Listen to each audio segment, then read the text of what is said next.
COVID-19, pembelajaran atas talian suatu keperluan menuju ke arah Malaysia maju oleh Muhammad Idham Mat Razak. Dalam era digital revolusi terkini, bidang pendidikan tidak ketinggalan dalam mengalami transformasi ke arah andragogi dan pedagogi secara digital. Pelaksanaan pembelajaran atas talian telah lama dipraktikkan di negara-negara maju kerana ia dipercayai mampu memberikan pelbagai manfaat dan kebaikan.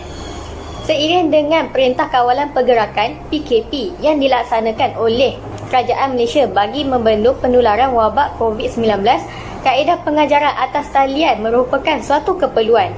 Kebanyakan universiti tempatan baik awam maupun swasta, termasuk sekolah-sekolah di Malaysia, tiada pilihan lain dengan menggunakan kaedah pengajaran dan pembelajaran secara maya bagi memastikan silibus pengajaran dapat disampaikan dengan baik.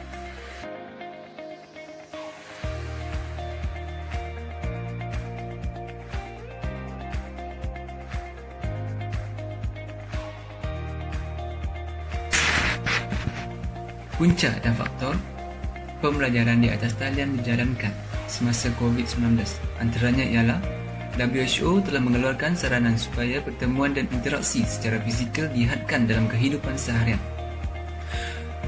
Dengan ini, beberapa buah negara telah menjalankan Perintah Kawalan Pergerakan. Oleh itu, semua sekolah diarahkan supaya tutup. Hal ini bertujuan mengurangkan penyebaran dan penularan wabak COVID-19 yang berlaku pada masa sekarang. Hal ini juga menyebabkan kerajaan telah mengambil tindakan supaya pembelajaran di atas talian dijalankan semasa COVID-19. Selain itu, pembelajaran atas talian juga adalah suatu usaha untuk mengekalkan negara Malaysia ke arah negara yang maju walaupun wabak virus COVID-19 telah memberi impak yang sangat besar kepada sistem pendidikan di Malaysia. Hal ini juga dapat mengekalkan usaha membentuk masyarakat yang sejahtera dan seimbang. Ini juga mampu melahirkan masyarakat yang celik IT.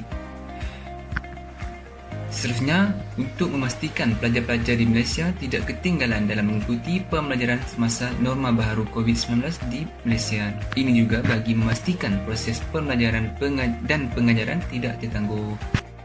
Berdasarkan isu semasa yang kami pilih, iaitu pembelajaran atas talian ataupun PDPR, terdapat beberapa kesan baik dan juga kesan buruk. Antara kesan baik PDPR adalah menjimatkan kos. Hal ini demikian kerana pelajar tidak perlu berbelanja lebih untuk makanan, asrama dan juga pengangkutan. Selain itu, pelajar juga dapat mengurangkan risiko penularan wabak COVID-19. Hal ini demikian kerana pelajar tidak perlu menghadiri kelas bersemuka yang merupakan tempat yang sesak.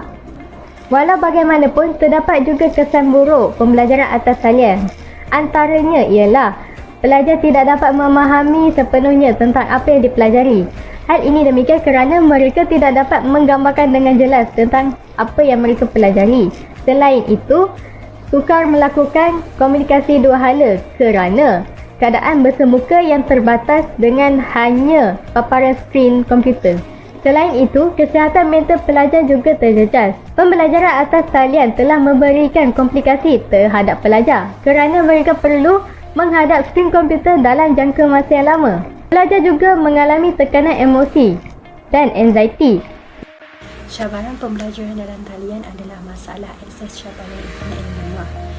Seperti yang sudah sedia maklum, dalam era pandemik COVID-19 ini, majoriti sekolah dan IPTA terpaksa ditutup dan pelajar menjalani sesi pembelajaran secara dalam talian. Namun begitu, terdapat sesetengah pelajar yang mengalami masalah akses capaian internet yang lemah di kawasan tempat tinggal mereka. Sebagai contoh, dalam artikel utusan, terdapat pelajar tingkatan 5 yang terpaksa menunggu sehingga lewat malam bagi menyelesaikan tugasan sekolah, dan terdapat juga pelajar IPTA yang terpaksa menumpang di rumah kawannya yang tinggal di bandar. Sela-sela baru, masalah akses capaian internet yang lemah ini mengganggu sesi pembelajaran atas talian. Sebagai seorang pelajar yang mempunyai ilmu di dalam bidang penilaian risiko dan takaful, kita mestilah membuat persediaan sebelum dan semasa memulakan pembelajaran di atas talian dengan menyediakan kawasan pembelajaran yang kondusif bagi memastikan tiada gangguan ketika proses pembelajaran dilaksanakan, dan menyediakan peralatan untuk mencatat nota-nota penting sekiranya terdapat persoalan yang ingin diajukan kepada pensyarah pada masa akan datang. Setelah itu, yang keduanya, meningkatkan kemahiran di dalam penguasaan ICT, iaitu penggunaan ICT tidak lagi menjadi pilihan tetapi menjadi keperluan di dalam mendepani pembelajaran di atas talian. Penguasaan kemahiran seperti Microsoft Word, PowerPoint dan Excel dapat meningkatkan keberkesanan pembelajaran di atas talian. Peranan ibu bapa perlu memantau jadual PDPR anak-anak agar mereka tidak terlepas sajak pengejaran hari tersebut. Ibu bapa juga perlu kerap menyemak aplikasi WhatsApp dan Telegram kelas untuk mengetahui arahan guru dari semasa ke semasa. Peranan guru perlu merancang, menyedia dan menyampaikan bahan PDP mengikut keupayaan murid. Guru juga perlu membimbing murid menggunakan medium komunikasi dan aplikasi yang boleh diakses murid, contohnya seperti Google Classroom. Peranan kerajaan perlu mewujudkan satu program untuk memberikan kefahaman kepada ibu bapa agar mereka boleh terlibat secara langsung atau tidak langsung dalam menjayakan proses PDPR.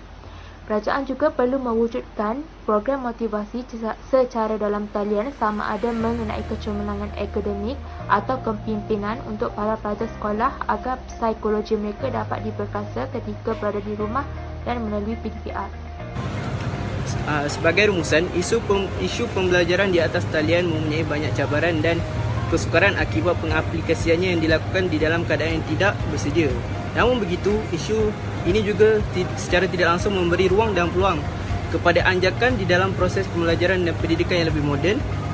Justru, semua pihak haruslah berganding bahu dalam meningkatkan proses pembelajaran di atas talian dengan lebih baik pada masa akan datang.